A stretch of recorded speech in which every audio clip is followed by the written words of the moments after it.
나는 40년 동안 한 사람의 모든 것을 담아낸 집이었다. 그의 인생은 나를 짓는 벽돌 하나, 기둥 하나에 새겨져 있었다. 그는 아침이면 땀에 젖은 몸으로 나를 보듬었고, 밤이면 지친 어깨로 나에게 기댔다. 나는 그를 부장님이라는 무게로 지탱했고, 그에게는 따뜻한 보금자리라는 이름으로 불렸다. 그의 퇴직은 나의 완성인 줄 알았다. 이제 그와 내가 함께 평생의 안식을 누릴 수 있으리라 믿었다.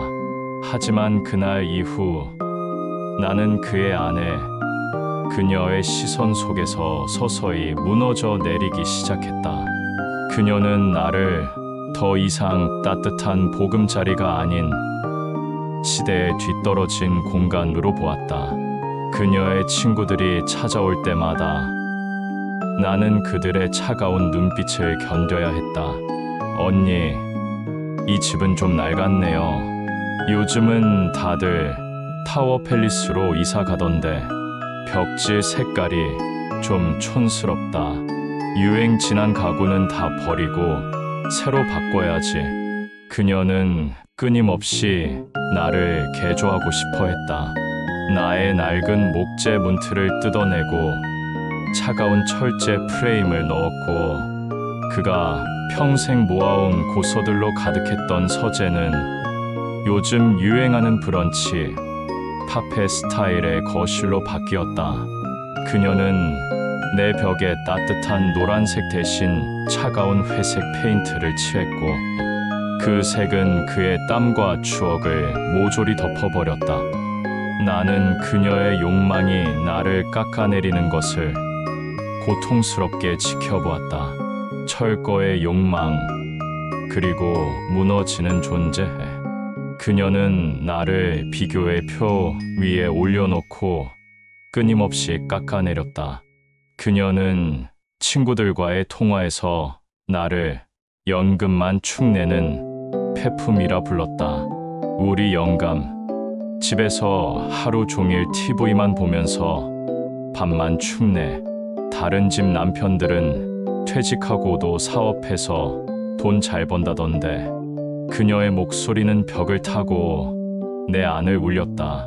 나는 내가 단순히 그에게 잠만 자는 곳이 아니라 그녀의 사회적 지위를 위한 도구에 불과했음을 깨달았다.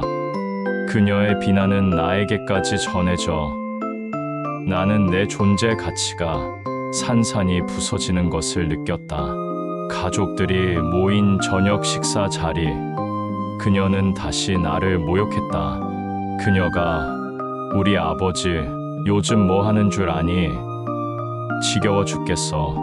연금만 축내면서 하루 종일 집에만 있어 라고 말했을 때 나는 그가 짓는 씁쓸한 미소를 보았다. 그의 손주가 할아버지, 이제 일 안 해요? 라고 물었을 때 나는 그가 아무 말도 하지 못하고 굳어버리는 것을 느꼈다. 그의 고통은 나의 벽과 창문에 그대로 새겨졌다.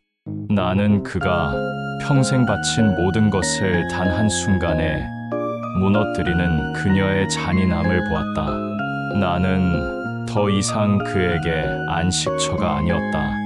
나는 그를 모욕하는 무대가 되어 있었다. 그날 밤, 그는 거실 소파에 앉아 낡은 앨범을 펼쳐보았다. 그가 나를 짓던 젊은 시절의 사진, 아이들이 내 마당에서 뛰어놀던 사진들을 넘길 때마다 그의 눈에는 서러움이 가득했다. 그의 고통이 나에게 그대로 전해졌다. 나는 더 이상 숨 쉴 수가 없었다.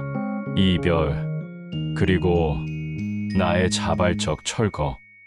결정적인 순간은 그가 아끼던 서재를 그녀가 철거하려 했을 때였다. 그녀는 빈 공간을 활용한다는 명목으로 그의 모든 책과 자료들을 폐기물이라는 이름으로 상자에 담았다.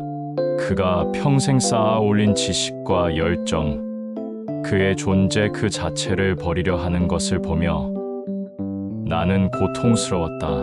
그때 그는 낡은 여행 가방을 들고 내게 다가왔다. 그는 더 이상 아무런 말도 하지 않았다. 그저 묵묵히 자신에게 가장 소중했던 몇 권의 책과 낡은 만년필만을 가방에 넣었다. 그는 현관문을 열고 나를 나섰다. 그가 떠나는 순간 나는 처음으로 내가 그를 지켜주지 못했다는 사실에 슬픔을 느꼈다. 그는 나에게서 달아난 것이 아니라 나를 파괴하려는 그녀에게서 스스로를 지키기 위해 떠난 것이었다.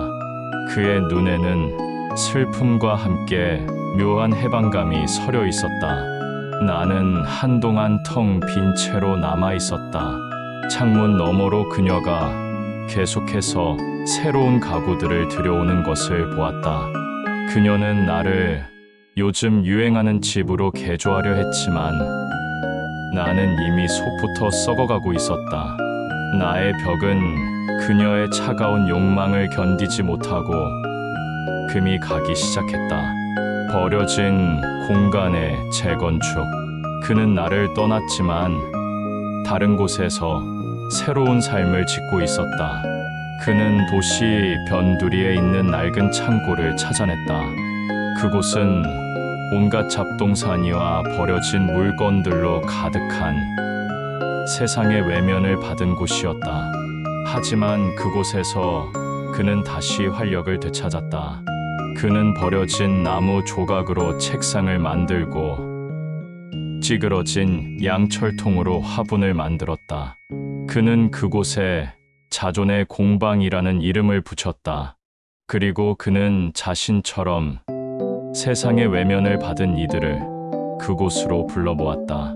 평생을 손뜨개질만 하다 남편을 잃은 할머니, 꿈을 잃고 방황하는 젊은이, 그리고 퇴직 후 갈 곳을 잃은 외로운 사람들. 그는 그들에게 손을 내밀며 말했다. 버려진 것은 없습니다.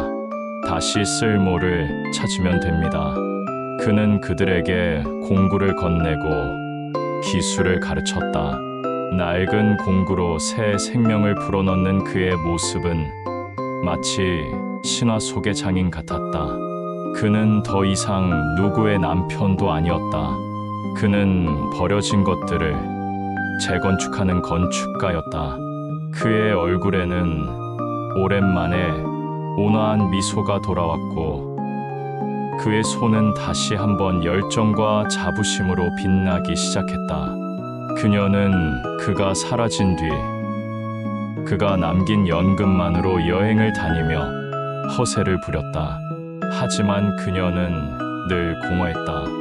그녀의 친구들이 요즘 내 남편 뭐해? 라고 물으면 그녀는 대답할 말을 찾지 못했다. 그녀는 그를 잃은 것이 아니라 그녀를 빛내주던 도구를 잃었을 뿐이었다.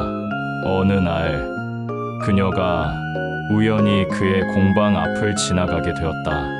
낡은 창고 안에서 빛이 뿜어져 나오고 그와 사람들이 함께 웃으며 무언가를 만드는 모습이 보였다. 그들은 그가 직접 만든 낡은 탁자에 둘러앉아 커피를 마시며 이야기를 나누고 있었다. 그녀는 그 모습을 보며 알 수 없는 감정에 휩싸였다. 자신이 그토록 원했던 따뜻한 보금자리는 사실 그곳에 있었던 것이다. 자신이 그를 쫓아내고 남긴 버려진 공간에서 말이다. 그는 이제 김 부장도 누구의 남편도 아니었다. 그는 그가 지은 자존의 공방이라는 이름처럼 자신의 삶을 스스로의 손으로 다시 짓고 있었다. 그가 처음 나를 지을 때 가졌던 그 열정과 자부심을 되찾아 말이다. 나는 이제 더 이상 그의 집이 아니다. 나는 그가 떠나버린 텅 빈 껍데기일 뿐이다. 하지만 그의 이야기는 나를 넘어 새로운 곳에서 시작되고 있다. 버려진 것들이 다시 모여 삶을 짓는 그 새로운 공간에서 말이다.